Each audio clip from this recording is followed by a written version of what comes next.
Hello and welcome, everyone. I am your host, LaToya J.R. Welcome back to the Happily Ever After Summit, where you're going to learn how to co-create a marriage filled with love, intimacy, and adventure. Today, I'm super excited because we have Lorianne Davis, who is a phenomenal expert. I'm going to have her introduce herself and tell you exactly how she's going to help you. I am Lorianne Davis. I am a certified relationship specialist and a certified relationship coach. And I have been working with singles, couples for, over 30 years now. So I'm stopping at that number, by the way. I'm not going any further than that because that means I'm aging. So we're happy with that number. Experience and absolutely am passionate about what I do. I love helping people to have more love and more passion in their lives. I love it. I'm all about the passion. I'm all about the spark. So our first question is, what does relationship readiness mean to you? To me, relationship readiness means that you have a pretty good understanding of who you are. And what do you want in life? Where are you going? What do you want to accomplish? What kind of life do you want to lead? So that then you're clear who a good partner for you is. And also, you want to make sure as we go through life, we collect baggage. Anybody that says they don't have any baggage is lying, right? We all have some baggage. But in order to be ready for a relationship, we need to make sure that that baggage is going to fit into, the little carry-on size bag, not the big, huge check-on size suitcase, right? So we want to have our baggage in check the best we can. I love that you say the little baggage because people always like, I have baggage. We can offload some of that and condense it. And also you touched on kind of knowing what you want. So when you do go out there and want a relationship, you already have like a set standard of this is kind of what I'm looking for. Mm-hmm. I love it. Yeah, if you don't know what kind of life you want to live and you don't know what's important to you, how do you know whether somebody that you meet would fit into that life and would be a good partner for you? It's more than just that attraction. Yes. That's the icing on the cake, right? That's the part that holds everything together. But you've got to have my father was a home builder. So I always think about, you've got to have a good foundation. If you're not building a relationship on a good foundation, you're going to constantly be struggling, and your chances of really having a solid, happy, long-lasting relationship is not so great. Oh, that is the key. So the second question is, how do couples keep their love strong in their marriage? Yeah, sometimes people think we have this great relationship, we're in love, and that's it. No, it's not. Good relationships take intention. They take determination. They take commitment. They take effort.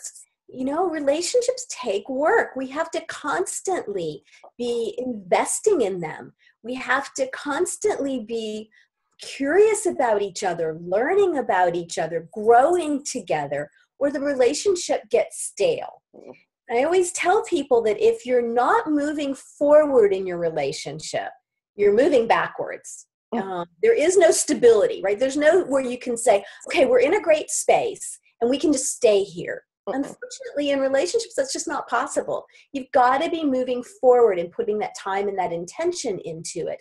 And it's work, but it's work that should be fun and that it should feel like it's worth it, not drudgery work, right? We do have to be putting work into the relationship.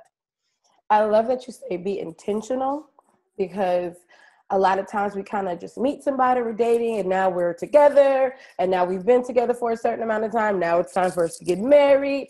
Being intentional about that is really, really, really important. And it is work, but it's not super hard. Like you said, drudgery work, it can be fun. You can make it an adventure. You can make it something that is super great. So yes. I love that. I agree. So my next question is, how important is self-love in a marriage? It's essential, right? Mm-hmm. You can only give what you have. So if you don't love yourself, if you don't feel good about yourself, if you don't have that inner confidence in yourself, then you don't have any of that to give. And nobody else is going to come along and give that to you. They're not going to fill the empty spaces inside of you. They're not going to make you okay. They're just not. Two needy people in a relationship trying to get their needs met from the other person is a disaster.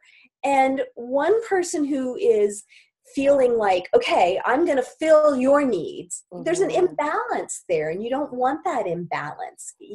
They've always sort of got power over you, and that doesn't feel good either. So you need to come to the relationship with loving yourself and feeling good about yourself, knowing what you have to offer in a relationship.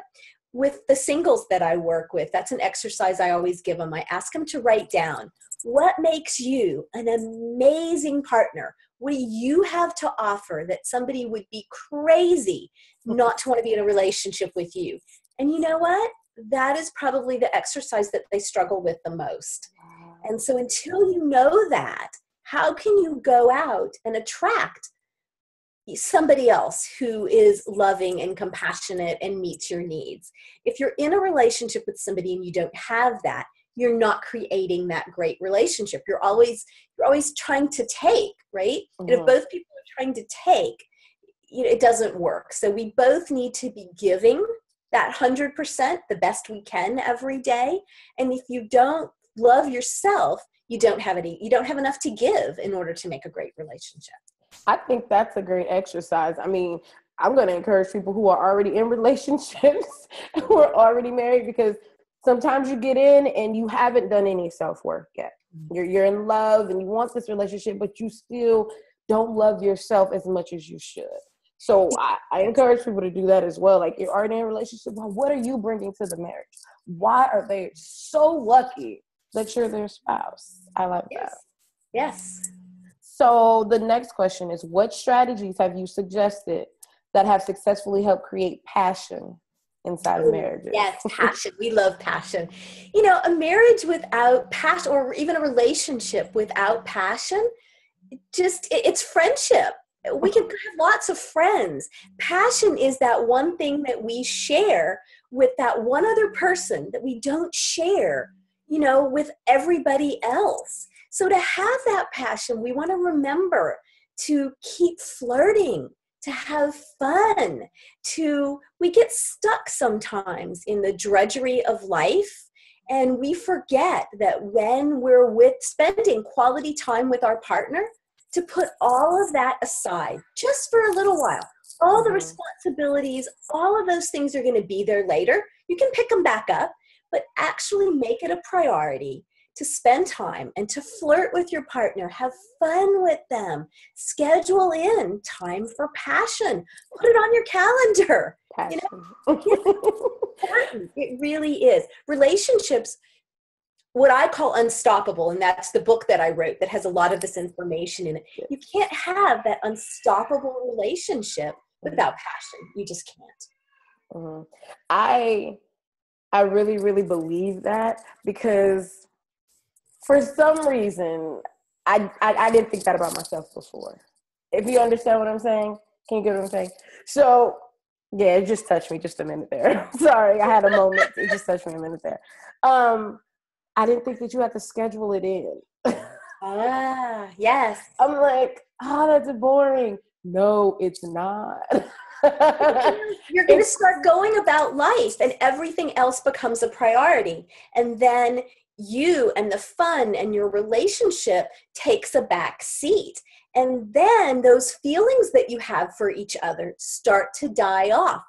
They do. With you, we need that infusion of chemicals that we get, that wonderful feeling of, oxytocin and some of the other chemicals that we get from passion. We need that to keep not only the passion part of our relationship alive, but we also need it to keep everything else in our relationship better. There's been studies that show that when we have passion in our relationships, that we're more tolerant with the other person, that we communicate better, that when they forget to take out the trash, or they forget to put the top on the toothpaste, or whatever little annoying things that your partner's doing, that when there's that passion and that fun and playfulness in your relationship, we keep all those other things in perspective better. So really, it's not just about the passion. That bleeds over into all of the other areas of the relationship and makes the relationship better across the board. I love that you say flirting too. I wasn't, well, at least I thought I wasn't good. My husband said I'm good at flirting. And I kind of went and online and researched. I was like, well, how can I do this? And how can I do that? Even doing that stuff is adding to your relationship, learning how to flirt, learning how to connect a little bit more with your spouse. I know that everybody feels like, I'm human. I know how to connect with the opposite sex or my partner. I'm good. Not true. They don't teach any of this in school. If you don't learn it from your parents, my parents are divorced. Love both of them. They're happily divorced. But I did not learn how to have a connection with my husband, did not learn how to have a good relationship. And so you really have to go out there and kind of teach yourself and go out there and learn from people and experts like you. Like me, I just posted a blog recently called The Art of Flirting. And I talked about how important it was to flirt when you're dating, but also how important, and I gave additional ideas about how to flirt once you're in a relationship. That flirting can go to a whole new level when you're in a relationship. And it's fun. It takes the edge off of life. It keeps you connected to your partner. It gets those hormones going, and those hormones make you feel good. And so it's a gift we're giving our relationship. It's a gift we're giving ourselves. Yes, and we deserve it. So don't forget about that part. I love it. Okay, so my last question is, what is the number one? No, I'm not going to ask that question. What is the first thing couples should do to increase the passion in their marriage besides flirting? Because we know we have to keep that up and going, but what other things can they do to like spice it up? I'm glad that was the one you picked. That would have been the one I would have picked. So this is going to be, you ready? You're seated down. This is going to be a little bit of a shock for some people, okay? We need to remember to always be a yes to our partner. Now I'm going to explain that a little bit before everybody panics and quits and turns off this. Doesn't mean that you have to agree to every single thing your partner says. What it means is that your relationship is a top priority. So I might not be able to say yes to that exact idea that you came up with, but I'm going to find a way to say yes to something. So let me give you an example. I'm always telling women that in a marriage, sometimes, not always, but a lot of times men are the ones that are pursuing more when it comes to sex. And if they're not pursuing in that way, it's because you said no too many times and they've quit pursuing. So that is one of the areas that I want you to always be a yes. Now, does that mean if you have the flu and your partner's in the mood that you have to say yes? Of course not, right? But you can say, I really, make sure you're honest about it though, no excuses. I really do feel lousy tonight, but I tell you what, hopefully, I'm going to feel better and this virus is going to be over in the next couple of days. So put it on your calendar because the first evening that I feel better is all about us. So being a yes, you may not be a yes to exactly what your partner wants at that moment. So what can you be a yes to? But I want to give you one more thing to think about with that. And that is we get in the habit when it comes to passion and it comes to sex to saying no too often. We're tired. We've got something else to do. We've got too much on our minds. All of those reasons, those aren't reasons. Take all of those off the agenda, right? And say yes to your partner. Put everything else aside and at least just say, okay, let's just go snuggle and see what happens. Or I heard somebody say one time, you might not be in the mood, but an orgasm can still feel good whether you're in the mood or not, right? And I loved that. You're laughing. Yes. To get used to really saying yes to our partners, saying yes to passion, saying yes to intimacy, and making it more a part of our lives. We can always find a reason to be too tired, too busy, too stressed. And what happens is your relationship starts to unravel. And the opposite is you can say, you know what, I'm going to put all that aside and I'm going to give you, I might not have a lot of energy, but I'm going to give you everything I have. And you know what you're going to find out? Once you get started, you're going to find energy you didn't know you were going to have. You're going to connect with your partner. You're going to feel good. They're going to feel good. You're going to have this time and your relationship is going to be that happily ever after, and it's going to be worth your while. So I always tell couples, say yes more often, even if you're not in the mood, even if you don't feel like it. You don't have to be in the mood or feel like it to go connect with your partner. I promise you that if you start doing that more often, you're going to get in the mood. And the more often you do that, the more often you're going to find that you already are in the mood, right?